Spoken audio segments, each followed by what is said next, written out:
What's up with it?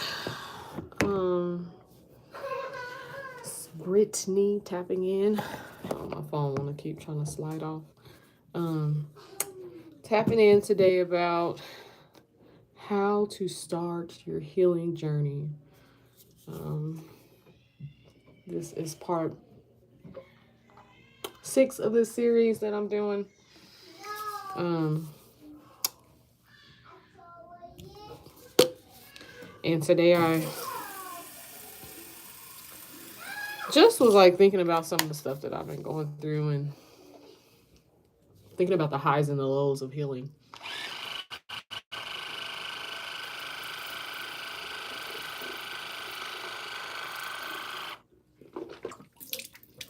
And how like a lot of times when we're experiencing the tough times, we just want to quit or we want to give up or we want to feel like life's not fair or it's never going to be fair. But the thing is um, things are going to get better. Things get better over time. Um, when we are experiencing, I'm going to just give an example. Um, you know, me transitioning into single motherhood versus me living with the father of my child. Um, that transition is rough. Like it's really like a lot of things that it's like, man, I didn't used to have to do this. And it's like, I think you also can find an opportunity to be grateful for people who aren't in your life anymore, or who aren't in your life in the capacity that they used to be. But also, in the beginning, I was like, damn, I gotta take my own trash out. I gotta do this. I gotta wash my car. I gotta do this. I gotta do that. I gotta blah, blah, blah, blah, blah, blah, blah, blah.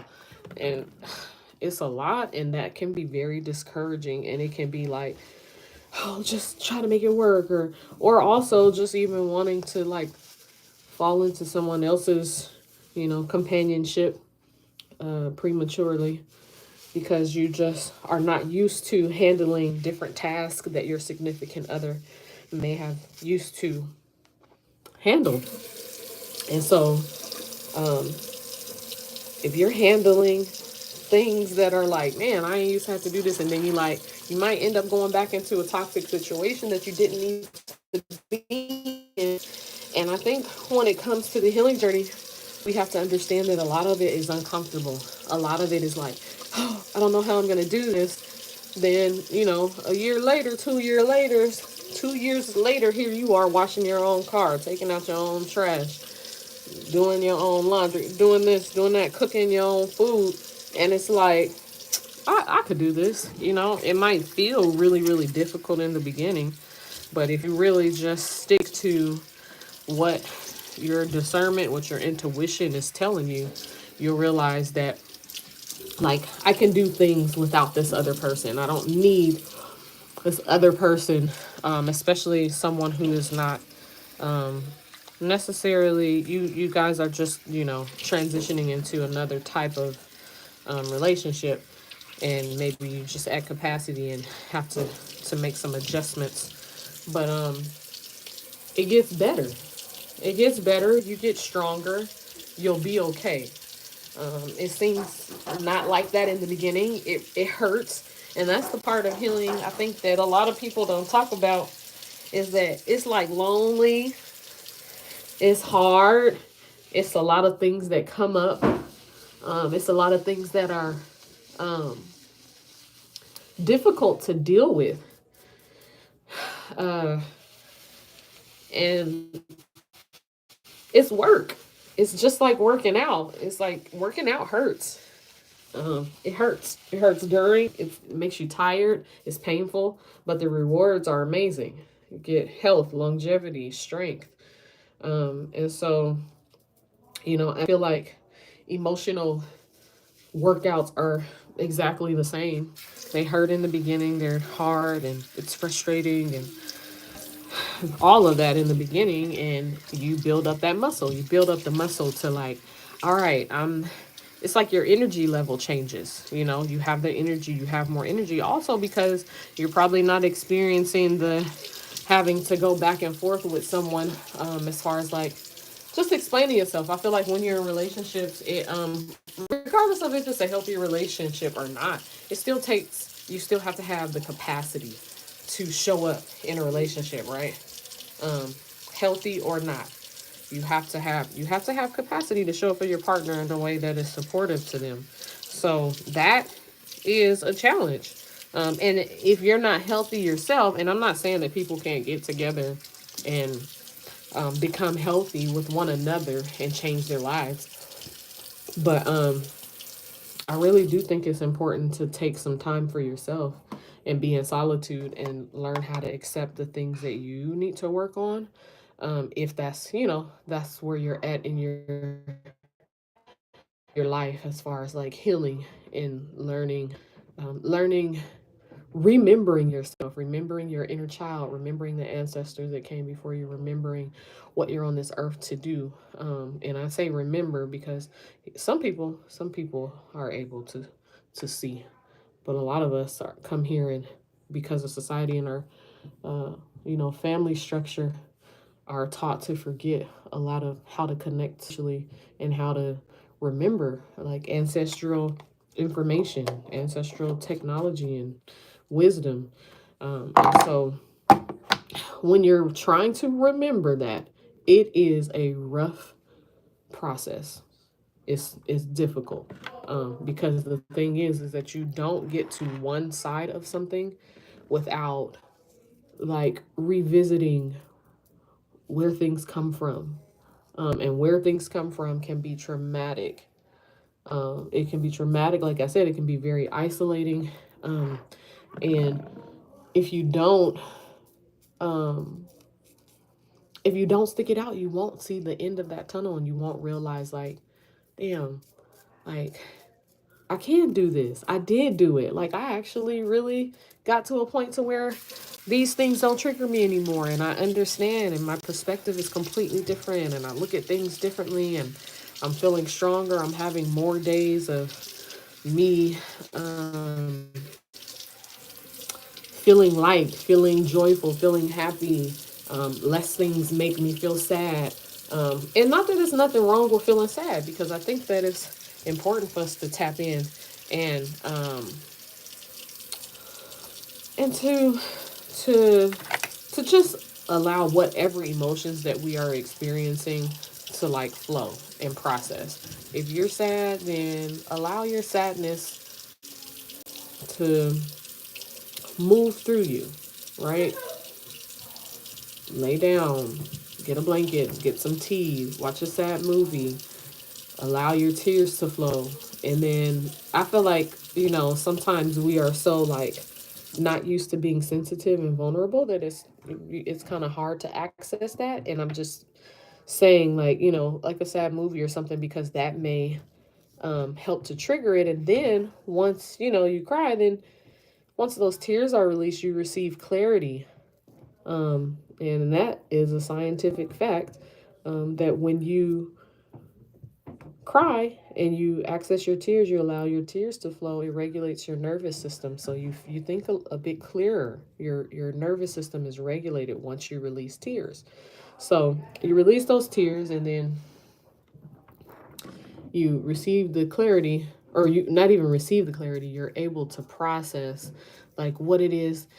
Like, yeah, I'm because of this movie, but what else is coming up? What else do I feel? What else has been bothering me? What am I really frustrated about? And you can do things like journal, or like, I don't know, do a voice memo, do a video log, just whatever to kind of record your thoughts, and let you know exactly like, okay, I was here then, and now I am here. Um, as far as like growth in the areas, and you may see like right now you might be crying about your frustrations and blah blah blah blah blah, and then a few months later, after you've had about 5 cry sessions, now your crying is turning into gratitude, and you're like, I am just so grateful and thankful for this new perspective I have, because I took the time to experience something uncomfortable, which is crying. Not, we don't be wanting to cry, and I do think that it's a safe way to do it. I think, We don't want to get to a place where we're crying, being depressed, dwelling on what's negative. But I do think it's a process of experiencing, um, reviewing, reviewing what it is that is triggering, and then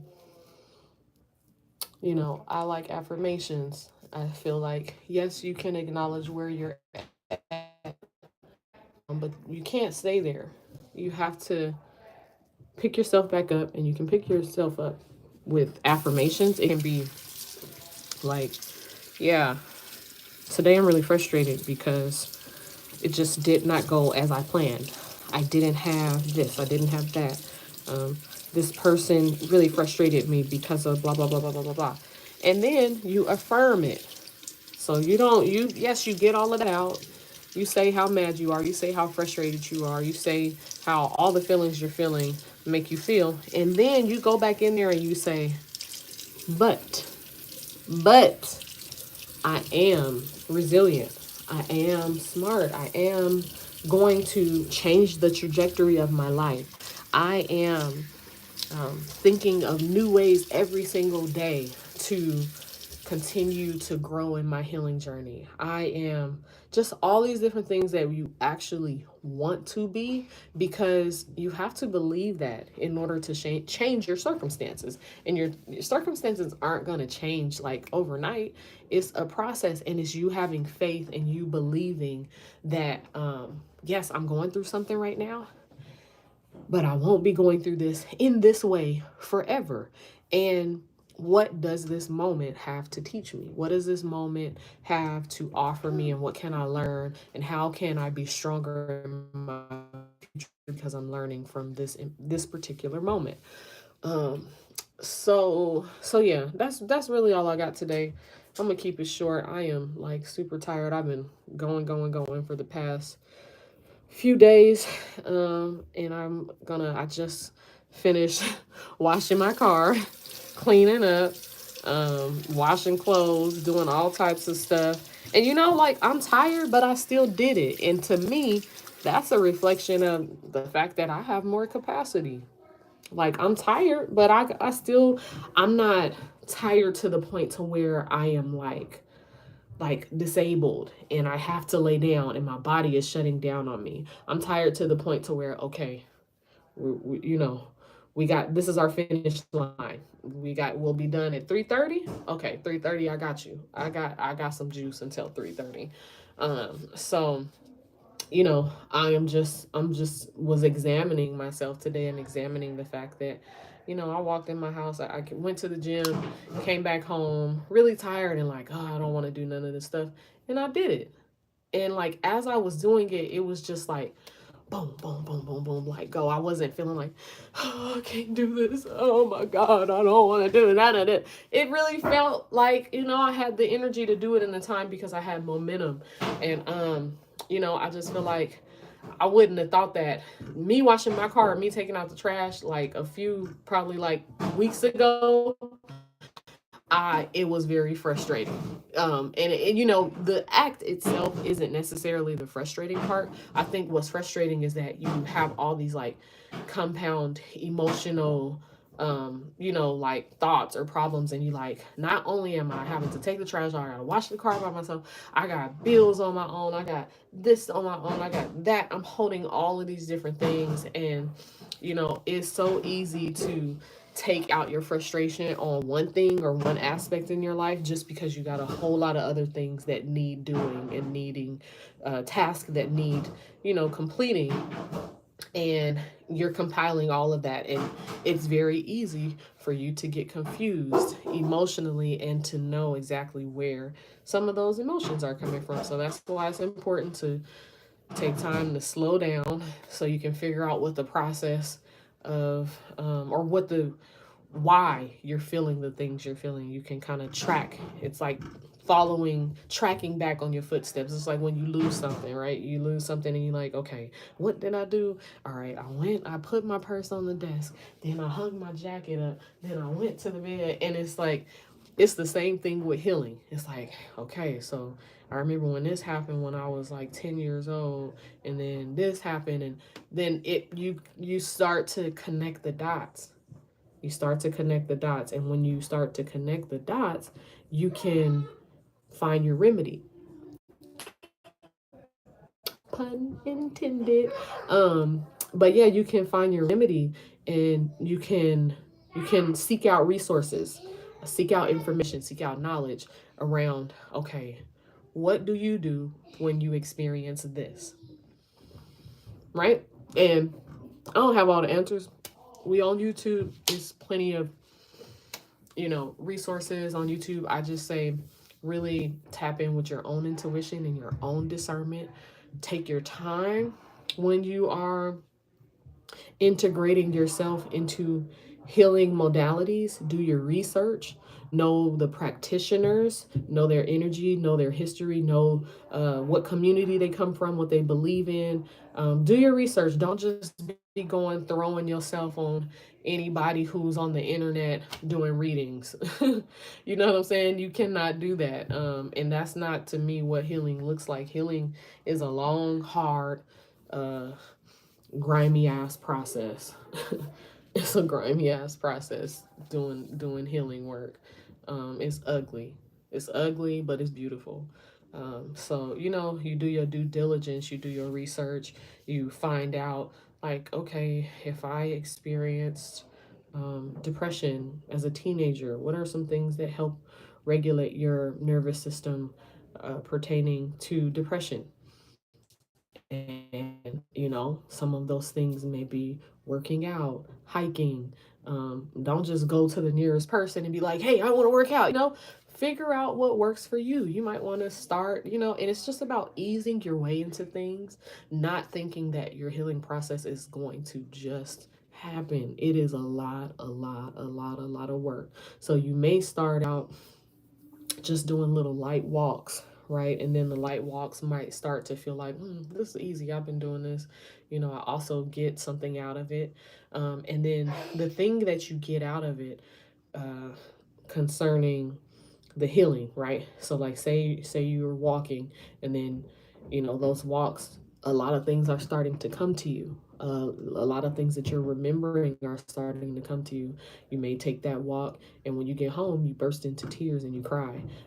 That may be you going to a concert, a healing concert, or that may look like you going to have a sound bath or massage. And the more massages you get every single time you have a release, you might run into a plateau where it's like, all right, I've got 5 massages. The last time I didn't necessarily cry, and I feel like I'm enlightened, and enlightened enough, or this has got me to a certain part of my healing journey to where it feels as if this is as far as this thing can get me. And so you move on to something maybe a little more intense, a little more challenging, a little more like pushing you into deeper parts of your healing journey. You may have like a super like loud, angry, tough, really like hard cry. And then sometimes it may just be tears flowing, and it may just be like sometimes I get goosebumps, and my skin feels tingly, and I feel really close to God.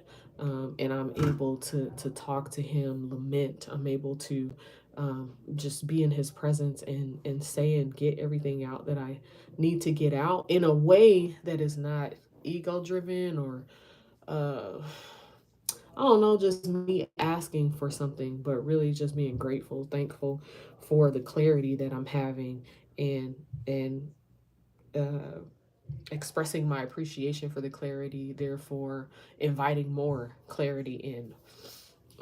So yeah, that's all I got, I think.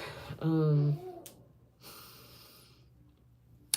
yeah, I think I'm just grateful for all the progress I'm making. Tap in, please let me know if y'all are resonating with any of these things, and how your healing journey is going, or if um, or any tips or any things that you might do that help you to process, cry, to help you to release emotions, whether it be working out, running, skydiving, I don't know. Yeah, like let me know in the comments what you guys do for your healing journey and some things that have helped you to process your emotions. So, yeah, I am going to complete some house stuff, make me some food, and enjoy the rest of this beautiful Saturday. Happy Father's Day to any fathers that are watching. Um, may you have an abundant, peaceful, relaxing, fulfilling Father's Day. All right, y'all.